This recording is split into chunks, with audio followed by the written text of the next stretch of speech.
તત્વમસ્યાદિલક્ષ્યમ. બહુ તેલ જાજુ નાખતો નહીં હો. એકમ નિત્યમ વિમલમચલમ સર્વદે સાક્ષીભૂતમ ભાવાતીતમ ત્રિગુણરહિતમ સદગુરુતમ નમામિ. પ્રગટ ગુરુ હરિહર જીવન કટોગટ બોલનહાર લાડલે લાલ કહે હું અને મારું થજે તો મળે નહીં તારણહાર. મેરા મુझ में कुछ नाहि जो कसु है सो तेरा तेरा तुझको सौंप दिया अब क्या लगेगा मेरा. बोलिए सदगुरु महाराजनी जय.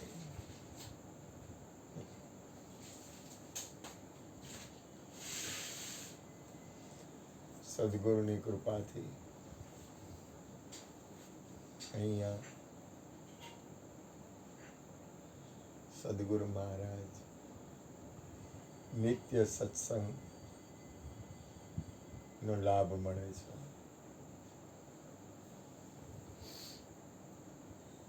સત્સંગ કરવાનો ઉદ્દેશ છે કે કોઈ પણની મુક્ત દશા.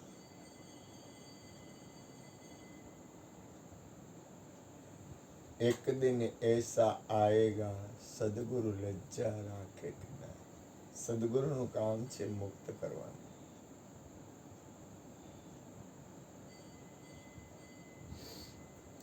સદગુરુનું કામ છે, સાહેબનું કામ છે બંધનમાંથી મુક્તિ. બંધન શું છે? તો કે આપણે શરીરને માની, આપણને શરીર માની છીએ, બંધન છે. શરીર સાધન છે ના નથી, પણ એ સાધનથી સાધ્ય તરફ વહી જવાનું છે. શરીર સાધન છે તો શરીરની કોઈ પીડા આવે, મને સાંજે થોડીક શ્વાસ જેવું હતું તો મેં અડધી ગોળી ખાઈ લીધી, તો સાધનને આપણે એની જે કઈ જે સાધનની વાતાવરણ હોય સાધનને સાધનની જગ્યાએ આપી દઈ. પણ સદગુરુનું કામ છે મુક્ત કરવાનું. આપણી દશા મુક્ત દશા છે, આપણી સ્થિતિ મુક્ત ગતિ છે, સાહેબની સ્થિતિ છે મુક્ત ગતિ છે, સદગુરુની સ્થિતિ છે મુક્ત ગતિ, સત્પુરુષોની સ્થિતિ છે મુક્ત ગતિ, બંધનમાંથી મુક્ત. અનંત સમયથી આપણી મનોવૃત્તિ, આપણી સ્થિતિ, આપણી ઇન્દ્રિયો, આપણી મન, આપણું અંદરનું વાતાવરણ એ જે જગ્યાએથી અટકણ હોય અથવા જે માયાના વાતાવરણમાં હોય અથવા કોઈ પણ જગ્યાએ કાંઈ પણ બંધનમાં હોય, ત્યાંથી સત્પુરુષોના સંગથી આપણે સત્પુરુષોના શબ્દ, સદગુરુ સાહેબના શબ્દ, સદગુરુના શબ્દ, એ શબ્દનો આધાર લઈ અને આપણે મુક્ત ગતિમાં જાય છે. આપણને એ શબ્દ છે એક સીડી બને છે, એ સીડી આપણને મૂળ સ્થિતિમાં લઈ જાય છે અને મુક્ત દશામાં લઈ જાય છે. સંતોના શબ્દ, સદગુરુના શબ્દ આપણે ખરેખર જોઈ તો ખૂબ ભાગ્યશાળી છે. આ સમયમાં આત્મા અને પરમાત્મા અને મૂળ ગતિની સ્થિતિનું મળવું અથવા એનું સાંભળવું અથવા એના વિશે બોલવું અથવા એ સ્થિતિમાં રહેવું, એ આપણા કોઈ આપણા કોઈ પુણ્યનો ઉદય હોય ને તો જ આ વસ્તુ બને. સદગુરુના ઘરની વાત, સદગુરુની અંદરની સ્થિતિ સદગુરુના હારેનો પ્રેમ, સદગુરુના હારેની પ્રીત, કારણ કે સદગુરુ પિંડ અને બ્રહ્માંડથી પર છે. ગંગા સતી પણ કહે છે, કબીર સાહેબ પણ કહે છે, અને અનંત સત્પુરુષોનું કહેવું છે. અને નજીકમાં નજીક છે, આપણા ભેગા છે. કૃષ્ણ તો ચોખ્ખા શબ્દમાં કહે કે મારી અંદર સદગુરુનો કાર્યક્રમ છે. ચોખ્ખું ખુલ્લું સત્ય, મારો કાર્યક્રમ છે જ નહીં. અને ખરેખર જેમ વૃંદાવન ગોકુળ મથુરામાં જવા માટે કૃપા સાધ્ય હોય, એની કૃપા હોય તો જ વૃંદાવન ગોકુળ મથુરામાં જઈ શકાય. એમ સદગુરુની કૃપા વગર સદગુરુના દરબારમાં જઈ શકાય નહીં. આપણને એમ લાગે આપણે મહેનત કરી છે, ના. મારો અંતરાત્મા નહીં, મારી અંદરની તો અંદરની સ્થિતિ તો એમ કે છે કે આપણી અંદરની મનોવૃત્તિ રહી ને, મનોવૃત્તિ, આપણી અંદર ઇન્દ્રિયો, મનોવૃત્તિ, એની કરુણાથી જ અનંત પ્રકારની કરુણા થાય ને તો જ આપણી અંદરની સ્થિતિ સદગુરુના દરબારમાં થાય. ભલે હું કોઈને રતન રહ્યા એવું ન માનવું. આપણે ખૂબ ખૂબ ખૂબ અનંત જન્મોના એવા કોઈ હશે, અથવા એવું વાતાવરણ હશે, એટલે આપણે આ સ્થિતિ તરફ ગતિ કરી છે. આજે ગુરુ કૃપાથી મને ભજનનું વાતાવરણ મળતું હતું. મને આજે થોડું ઘણું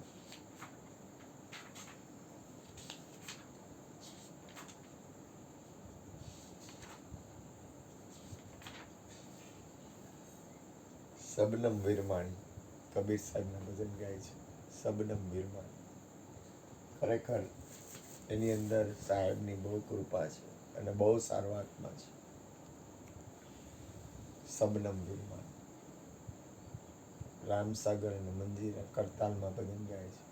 ઘણા એ સાંભળ્યા હોય, પણ છતાં એની સ્થિતિ છે એ સાહેબના દરબારની ખૂબ સારી સ્થિતિ છે. મેં ના ખૂબ ભજન સાંભળ્યા.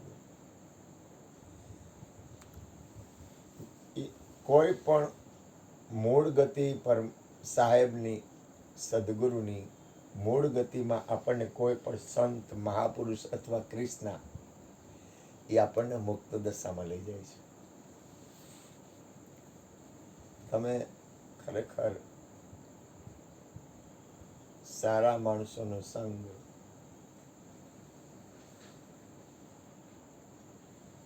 સાહેલી અમને ભાગ્ય મળ્યો રે, સાધુ પુરુષનો સંગ. સારા રે માણસનો સંગડો કરીએ તો નીતરે સવાયો ચડે રંગ. આપણા કોઈ પુણ્ય છે કે આ દરબારમાં, હું તો ગુરુની કૃપાથી આ દરબારમાં પરમ શાંતિ છે, પરમ સુખ છે, પરમ સ્થિતિ છે. અને ખરેખર મનુષ્ય જન્મની સફળતા કરવી, પોતાના આત્માનું કલ્યાણ પાવર કરવું, બેગ લઈ જાજે, બાકસ લઈ જાજે. અને સાધન બને જ છે. આપણને કોઈ સત્સંગ સાધન બને છે, કોઈ ભજન સાધન બને છે, કોઈ સમરણ સાધન બને છે. સમરણથી પણ આપણે જાય છે મૂળ જગ્યાએ. કોઈ પણ સાધનથી આપણે આપણા નિજ સ્વરૂપમાં, નિજ ચૈતન્ય તત્વમાં આપણે સ્થિત બની છે. અને ખરેખર ખૂબ આનંદની વાત છે. ખૂબ આનંદ એટલે ખૂબ આનંદ. એમ જ્યાં સદગુરુના વાસા હોય, ઉજળા રે એના આંગણા.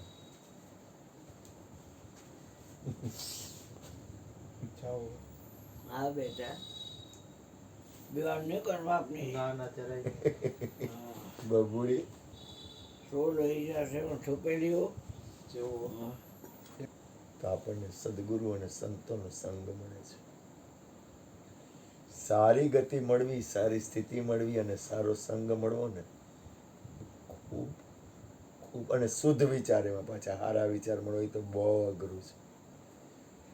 બહુ બહુ આપણને એને વિષયનો સંગ થતા વાર નથી લાગતી, પણ એમાંથી સદગુરુ બચાવી લે છે. સદગુરુ બહુ કરુણામય છે, ખોટું ન બોલાય. ખરેખર સદગુરુની બહુ કૃપા છે. અને ખરેખર આપણે સદગુરુ અને સત્પુરુષોને કાંઈ દઈ હગી એમ છીએ નહીં.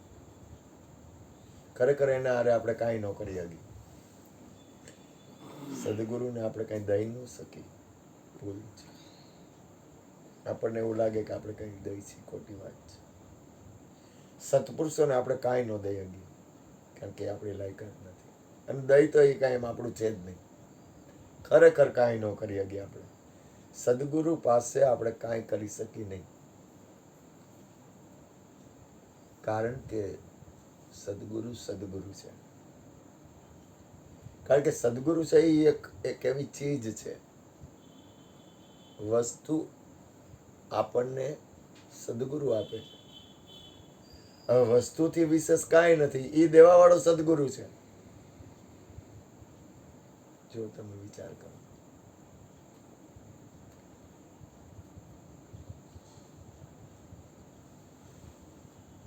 ધ્યાન મૂલમ ગુરુ મૂર્તિ, પૂજા મૂલમ ગુરુ પદમ, મંત્ર મૂલમ ગુરુ વાક્ય है, મોક્ષ મૂલમ ગુરુની કૃપા. વિચાર તો કરો. સદગુરુ, અને હું તો ખાસ કહું, વિશ્વાસી નરને નવ વેળીએ મારા નાથ રે, મારા રાજ રે. વિશ્વાસુને કોઈ દી ન વેળાય, ખાસ યાદ રાખો. પરમાત્માને પ્રાર્થના કરવી, સદગુરુને પ્રાર્થના કરવી કે વિશ્વાસી છે એની હારે મારો વિઠ્ઠલો. કારણ કે આમાં કોઈ સ્વાર્થની વૃત્તિ નથી. આમાં કોઈ ભલે કોક એવું માને કે આ આમ કરે છે ને આમ કરે છે ને આ જમણવાર કરે છે, આ ટિફિન ચાલુ કરે છે ને ટિફિન બંધ કરે છે, એ ખોટું પડે. એવું નથી, એવું નથી. આ કોઈ ધંધો નથી, આ કોઈ દુકાનદાર નથી, આ કોઈ એવી હાટડી નથી કે જે હાટડીમાં સ્વાર્થ હોય. આ સત્પુરુષોનો દરબાર છે, આ સંતોનો દરબાર છે, આ ઋષિ મુનિઓનો દરબાર છે, આ સદગુરુનો દરબાર છે. આ કોઈ ધંધો નથી.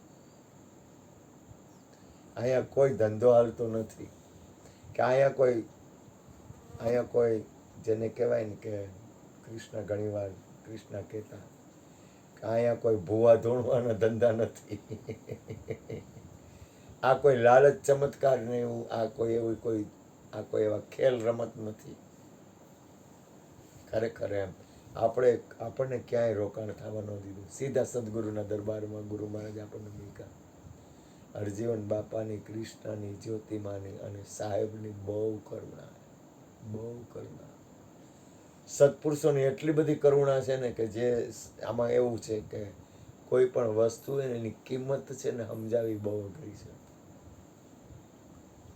કારણ કે એની કિંમત જગતમાં જે વિષયોને માણે છે એને એની કિંમત ન થાય. પણ જેવા લોકો વિષયોમાંથી મુક્ત બને છે સદગુરુની કૃપાથી, સંતોની કૃપાથી, સત્પુરુષોની કૃપાથી, હું તમને કહું વિષય આવવા બહુ વહેલા છે, પણ સાહેબને આવવાની બહુ અઘરા છે, સદગુરુ આવવા બહુ અઘરા છે. વિષયો મળવા બહુ સહેલા છે, બહુ સહેલા. એટલે વિષયો તો બહુ બહુ વિષયો મળવા બહુ સહેલા છે, વિષયો તરફ ગતિ થવી બહુ સહેલી છે. પણ સદગુરુ સાહેબ અથવા સદગુરુ અને સાહેબના ઘરમાં ગતિ થવી એ તો બહુ કરુણા કહેવાય. અતિ કરુણા, અતિ કૃપા. સત્ય નામનો સંગ થાવ.